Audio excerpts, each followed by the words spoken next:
Hello again, friends. Mad Laughter at Laughter Mad here with my channel, What Else You Got, where we do one of three things.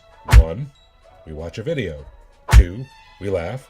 3, we don't laugh. And then we talk about why I'm wrong about not laughing in the comments and figure out a little bit more about what this comedy stuff's really all about.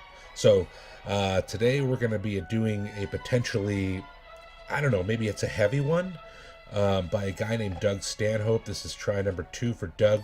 The first video I saw was, wasn't really my thing. It was on killer closers, and I didn't really think he had a killer closer to the joke, so, sort of ruined it for me. It's like someone saying, hey man, come eat this awesome pizza, and then you show up and it's like cauliflower crust. Okay, it's awesome pizza for cauliflower crust pizza, but it's not awesome pizza. So anyways, so today might be challenging, for me, but, giving him a second chance, I want to hear what this is about. First off, I believe that this clip is, somehow dealing with, I think it has to do with the afterlife. I think it has to do with his mom. So I'm sort of wondering how funny that can be, some guy talking about his dead mom, and it's probably going to be semi-depressing, maybe. But it's a comedy bit, so you should be able to make me laugh. Make us laugh. So, let's hear it. I'm willing to give him a chance, and I want to hear what Doug has to say about the afterlife. So, alright, let's hear what you got, Doug. Your first try was just sort of okay to me, but let's see what else you got. I got a dog hair. I got a dog hair. My X-Men shirt. Alright. Doug Stanhope, what else you got? Survivor, a winner. But there is an afterlife, and if I can give you any hope in this show, I have definitive proof of an afterlife. I didn't get weird or go religious on you. I'm not saying there's a God. I don't know what the afterlife entails. But here's the proof. My mother killed herself in 2008. Don't worry, this is a fun story. It was the best death you could ever be part of. She was dying of emphysema at 63. Her brain was still with it, but she was drowning in her own fluids. She's being permanently waterboarded by 45 years of cool milds. She can't take it anymore. We knew it was going to happen when she made the call. You can't do it. I'm like, all right, Ma, we'll do what we can. All right, Ma's gonna kill herself. I don't know what to do. That's okay. We know it's gonna happen, but when you say we're gonna do it, I'm not gonna go buy you a fucking shotgun. Have fun, Ma. This gets funnier, right? This gets funnier. I don't know what to do. I don't kill people. It's not something. I fantasize about it. If my mother were Nancy Grace, I'd have been all over it. I have plans, but my mother was a great person. So how do we do this right? So I called my lawyer. I have 3 lawyers. We're Jewed up big with lawyers in LA for this shit, all the camera people and recording contracts. Then I have my local Bisbee attorney that helps me with, I got married when I was 20 and I had 24 years of marital bliss till I remembered, oh fuck, I never divorced that girl I drunkenly married in Vegas. That's for another DVD. But then we have our 3rd lawyer, who's a comedy fan. He's our, wink, wink, nudge, nudge, Saul Goodman from Breaking Bad attorney. That he handles all the creepy shit. When me and Andy are up late at night doing blow and thinking of call Kirshner, see how much jail time we could we go to prison if we actually did this? Hey, Kirshner. That guy. So I called him knowing he'd hook me up with a doctor on the down low, as we say in the black community as a black person. He gave me the number to a doctor, and I go, hey, my mother's going to cash out, and I don't know what to do. He said, what do you have? I go, I got Xanax out the ass. On the border, you can get all the fucking Xanax you want. It's that's no good. That's anti-anxiety. Does she have hospice care? Yeah, she does. Then she should have morphine. Ma, you got morphine? Yeah, I got morphine. All right, she's got morphine. We worked out the dosages and the milligrams, and he goes, if she has 30 of those, that's enough to kill any human being on the planet. She had fucking 90. I'm like, okay, we're good. Okay, we never talked. Remember that. Okay, doc. So I'm like, all right, we're going to do this. First of all, bring her to my house, because she lived in 300 square feet of hoarder paradise, old electric bills with spider webs, all cramped. Like, it's depressing enough if you're going to help your mother kill herself. But we're going to go to my house. We'll tidy up. So we set her up with a hospital bed in the living room.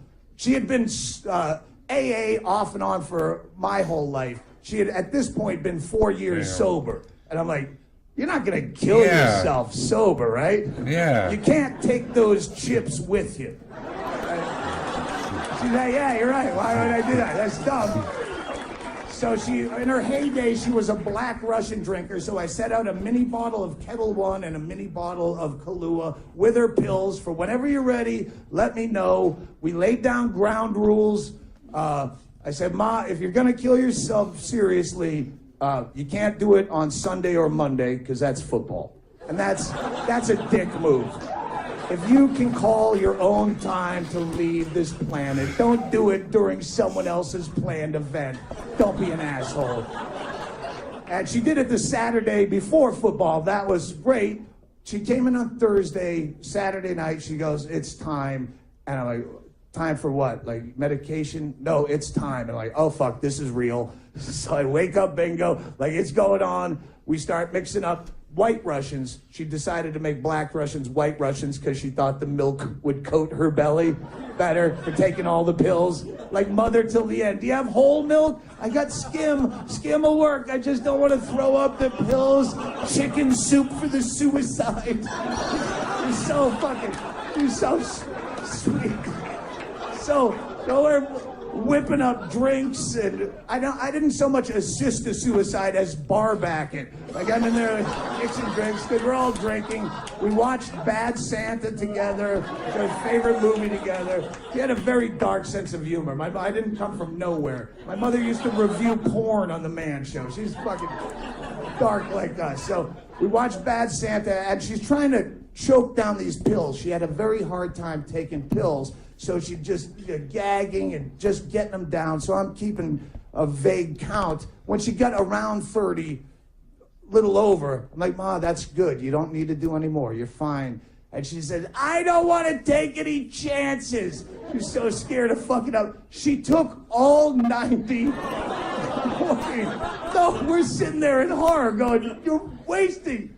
Ma, they said 30 of those would kill any human being alive. You could leave 60 of them for me and Bingo as our only inheritance, other than the last 17-year-old blind cat you have, Georgia.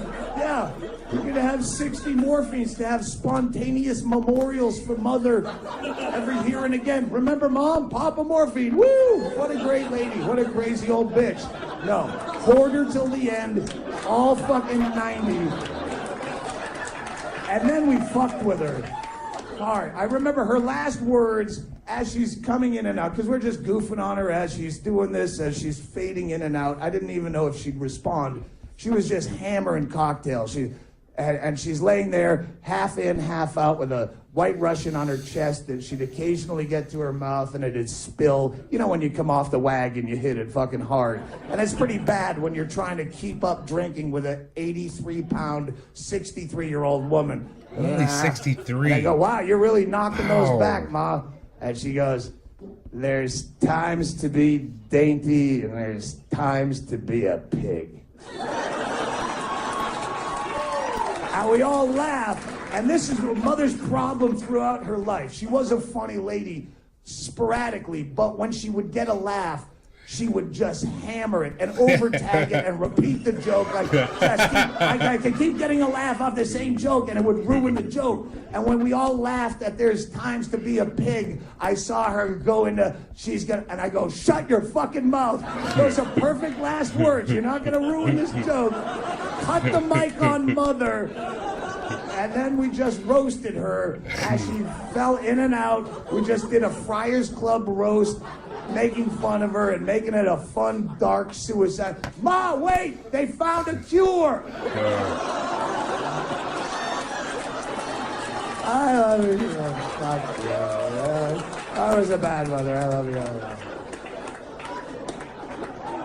At one point, I remember I said, Ma, if there's any kind of white light situation, that other side that you get to, if you can communicate with us Houdini style, see if there's any way that you can make the Saints cover 8 points at Oakland tomorrow. Because I have money on the game. And they did. The Saints fucking blew them out. October 12th, 2008. The Saints won 34-3. I'm not saying that's proof of an afterlife. That was just $40 that I won. Proof of the afterlife is this. If there were no afterlife, how could my mother have bought me and my friends so many nice things from the Sky Mall catalog on her credit card 4 days after she passed from this earth? Answer me that, Your Honor. Answer me that.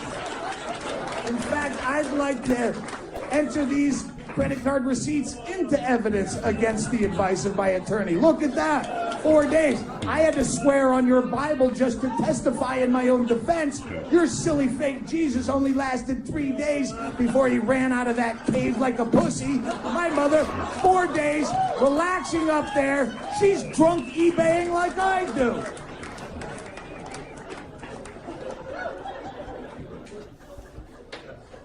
That last piece of that story has special meaning to me because in my entire career, that's the only chunk of material I've ever had that had a statute of limitations before I could comfortably tell it on stage. 3 years statute for credit card fraud. After that, fuck you.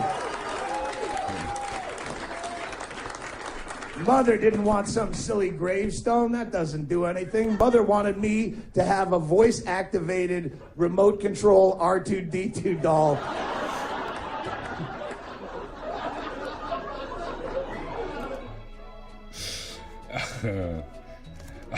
All right. Man, what did you guys think? I'm conflicted, as you might have been able to tell from my reaction. No out and out like guffaws like you'll hear me do from time to time.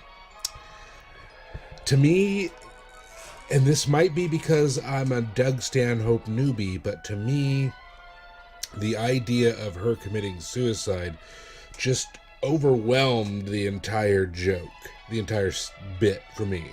And again, I wasn't being led into it by him, so I didn't see any of the stuff before, but, you know, that really overrode it. Like, the whole idea of it, you know, was just sad. So, you know, and then he mentioned that she reviewed porn on the Man Show, which made me think, well, you know, don't think I saw his seasons, but if I did, I don't remember them, and should I go back and look, and then will that make me sadder, you know, because now I'm seeing what she actually looked.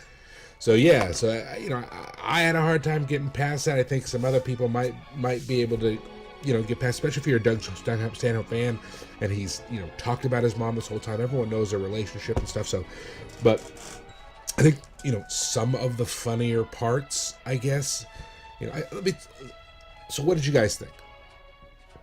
Were you able to separate from the dreariness of a suicide tale to pick out the sort of funny parts of this? Was it funnier to you? Now, just metagame this, stand over top and look at yourself. Was it funnier to you because you're used to Doug Stanhope and you've heard him over the years? Or if this is your first time, was it tough for you to get into it? Or could you separate yourself from the whole suicide thing? Like, I couldn't.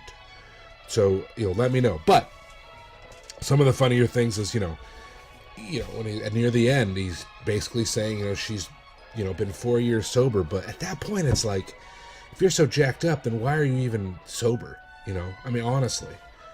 If you're going to die anyways and stuff, and it can numb your pain, and it sounded like she was pretty bad pain.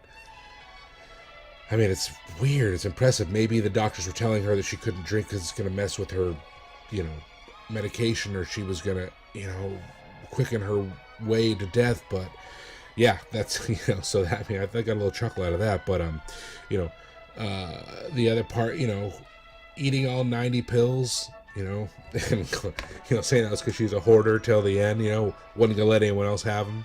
I thought that was funny. Although you could argue that it was just she wanted to make sure the job was done. But, you know, that was one of the funnier sort of bits. I'm assuming he's told some sort of jokes about her being a hoarder before. Don't know. And then I also thought that it was funny. You know, I actually thought this was maybe funnier just because I can relate more to hearing people hammer the same joke over and over again. I've been known to do it. The stupid joke. You're not really getting anyone else to laugh. You're just basically trying to make yourself laugh by, you know, saying it over and over again. But some people just hammer it because they think it's going to get a laugh over and over, like a little kid. Sounds like she did that at an Annoyingly show. So I love that for a guy that talks about killer closers, and by the way, I thought that maybe should have been the closer and not the one he actually used on the Sky Mall credit card thing. But, which was okay. But, you know, hammering something over and over again, I love that he stopped her, you know, and said, that was your closer, stop. That's it. That's literally the killer closer. And then didn't let her go. So I wish his joke would have been somewhere more along that lines, if it were me, the non-comedy, like, dummy. So don't listen to what I have to say. But in my opinion, that would have been a little bit more full circle, and it would have been funnier, I thought. But overall, this one was okay. Come at me some more, Doug. I know he has a nationalism set, so I'm going to try that one at some point in time in the future. You know, I'm going to give him 3 or 4, two more tries probably. He's just okay. You know, I give this one maybe a 3 out of 10, maybe a 4, probably more like a 3. You know, and again, it could be my fault. So, you know, I don't really know, but let me know in the comments. Maybe you guys just heads were like, I can't believe how funny this was, and I can't believe how much of a jackass Mad Laughter is. So you let me know if that's the case, if that's what you think. You know, but for the rest of you, everyone else who agrees with me, awesome. I'll just assume that if you don't comment, then you agree with me.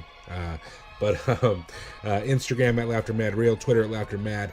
But mostly comment at the section below. That's how you can get a hold of me. That's how we can talk back and forth. That's how we can chat about specific clips and comedy in general. So let me know. Please subscribe. That would be awesome if you guys subscribe. Help you and me out both. Be able to get us all on the same page when new stuff comes out. So thanks a lot, guys. I appreciate it. Have a great day. Peace out.